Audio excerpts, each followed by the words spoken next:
अज़ीज़ान ग्रामी, मसीह खुदावंद के पुरजलाल बाकमाल और बेमिसाल नाम में मैं आहकर खुदा का खादम फरियाद गिल आपकी खिदमत में सलाम पेश करता हूँ। मेरी दुआ है कि खुदा आपको, आपके ख़ानदान को हर तरह की नेमत और हर तरह की बरकत अता फरमाए, आमीन। सवाल किया गया है इवेंजलिस्ट आकाश गौहर की तरफ से, और उन्होंने कहा जी किसी शख्स ने कमेंट किया है और कहा है कि जी मौला मसीह आपको बरकत दें, इस तरह से कमेंट है। तो उन्होंने वो कमेंट पढ़ा जो कमेंट बॉक्स में जाके, और हमज़ा रंधावा का वो कमेंट था। तो ये जो मुबश्शिर है इन्होंने कहा कि जी क्या हम मसीह को मौला कह सकते हैं? बड़ा दिलचस्प सवाल है। एक मेरे सब्सक्राइबर ने यह भी कहा कि क्या हम सरदार कह सकते हैं? इस पे भी इसी वीडियो में बात करेंगे।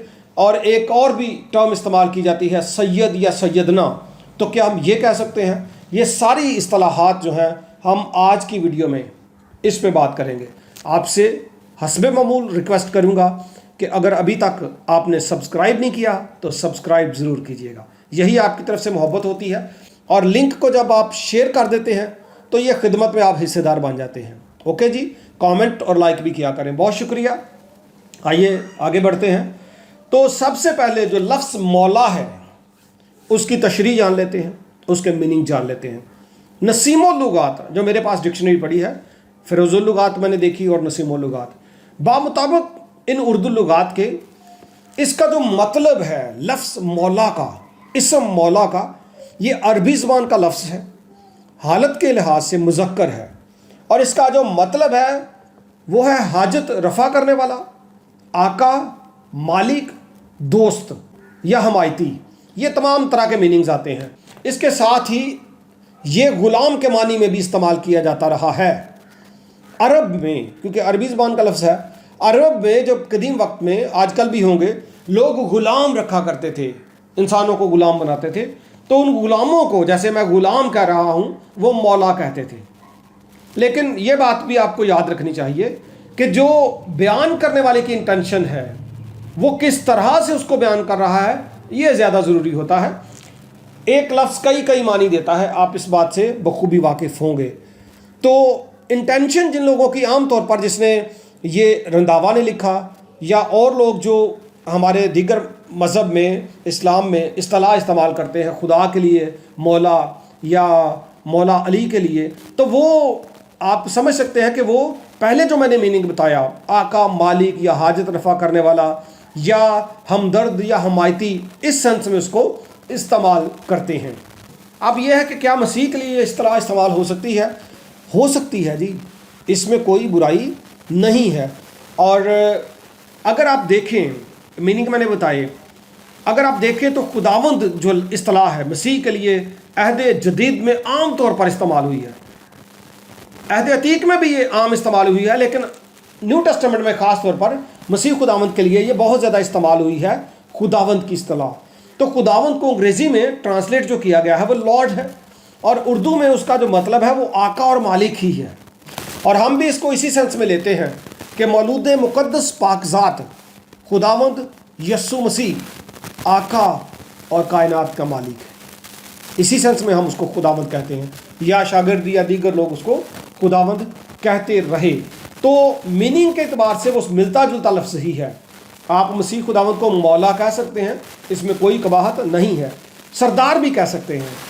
अब रेफरेंस ये है कि यशवा की किताब के 5वें बाब में यशवा को एक शख्स नज़र आता है जो तलवार बरदार होता है, और वो जब उससे मुकालमा करता है तो वो जो तलवार लिए हुए शख्स है वो कहता है कि मैं खुदा की फ़ौजों का सरदार होकर आया हूँ।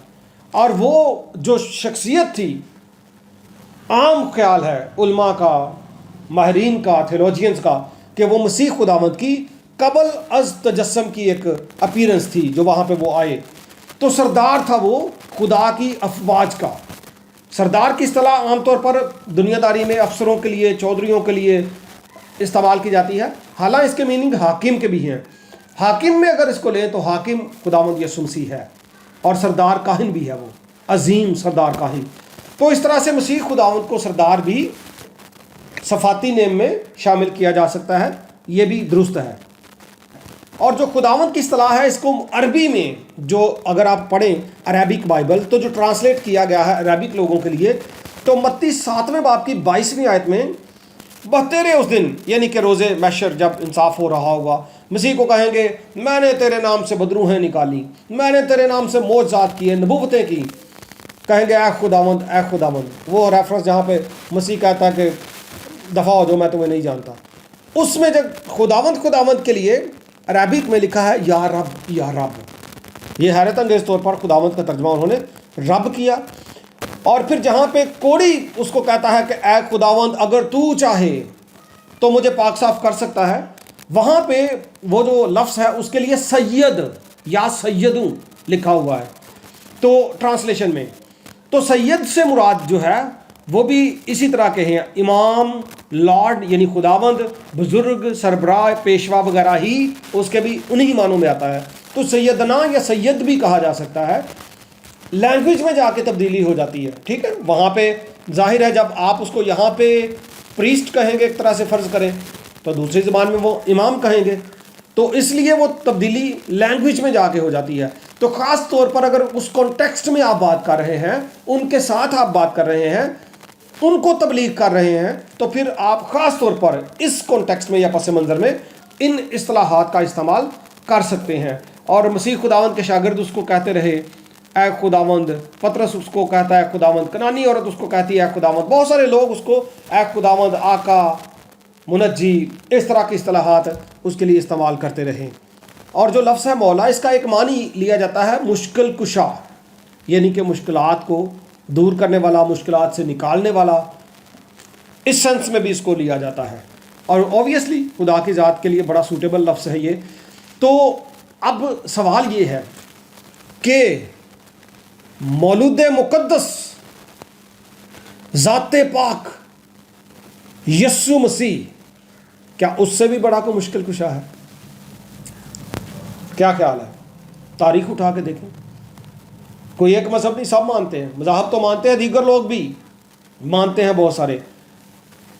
مسیح خداوند، کوڑی جس کو علاقے سے باہر کر دیا جاتا تھا، لوگ دیکھنا پسند نہیں کرتے تھے، کوڑیوں کو پاک صاف کرتا ہے، اندھوں کو آنکھیں دیتا ہے، لنگڑوں کو چلاتا ہے، ٹھیک ہے، اور وہ 12 سال سے جس کے خون جاری تھا وہ چھوتی ہے اور شفا پاتی ہے۔ 38 برس سے چارپائی پہ پڑا شخص جب مسیح کہتا اٹھ جا تو اٹھ کھڑا ہوتا ہے۔ 4 دن کا مردہ مسیح خداوند کہتے ہیں لازر باہر آ جا، کفن سمیت باہر۔ بتائیں کہ مسیح سے بڑا مشکل کشا ہے؟ نہیں ہے نا؟ تو مولا مسیح، مولود مقدس خداوند یسوع مسیح آپ کو برکت دے۔ بولو مسیح کے نام کی جے، ہاللیلویہ۔